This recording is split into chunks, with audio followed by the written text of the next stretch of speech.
శ్రీరామం శ్రీరామం.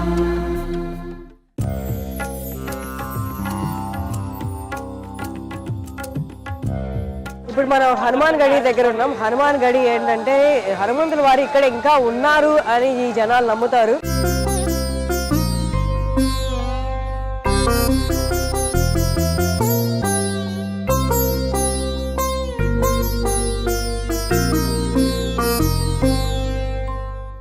రాముడు సరయూ నదిలోకి వెళ్ళి అవతారం చాలించేటప్పుడు హనుమంతుడు కూడా తోడు వెళ్ళారని, తోడు వెళ్ళిన తర్వాత ఆయన నా అవతారం చాలించే టైం అయింది అని చెప్పి నువ్వు మాత్రం ఈ అయోధ్యకి తోడుగా ఉండు ఆయన్ని వెనక్కి పంపించేశారని ఇక్కడ వాళ్ళు చెప్తూ ఉంటారు. అదే చరిత్ర కూడా కొంత మనకి చెప్తూ ఉంటుంది. సో పంపించిన తర్వాత హనుమంతులు వారు ఇక్కడికి వచ్చారని, ఇక్కడ నుండే తర్వాత హిమాలయాలకు వెళ్ళారని ఇక్కడ వాళ్ళు చెప్తున్నారు. వాళ్ళు ఇప్పటికీ అయోధ్యలో ఉన్న అయోధ్య వాసులు హనుమంతులు వారు ఇక్కడే ఉన్నారు, ఇంకా ఇక్కడే ఉండి అయోధ్యని కాపాడుతున్నారు రామునికి ఇచ్చిన మాట ప్రకారం అని చెప్తూ ఉంటారు. ఇదే హనుమాన్ గడి మీరు చూస్తున్నదే. చూడొచ్చు జనాలు కూడా తండోపతండాలుగా వస్తున్నారు. గుడి హనుమంతులు వారు ఇక్కడే ఉన్నారని వారిని దర్శించుకోవడానికి వస్తున్నారు. ఆయన అక్కడ ఉండి అయోధ్యని కాపాడుతున్నారని కూడా అని చెప్తూ ఉంటారు. మనం కూడా ఒకసారి లోపలికి వెళ్ళి ఎలా ఉందో చూద్దాం రండి.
శ్రీరామ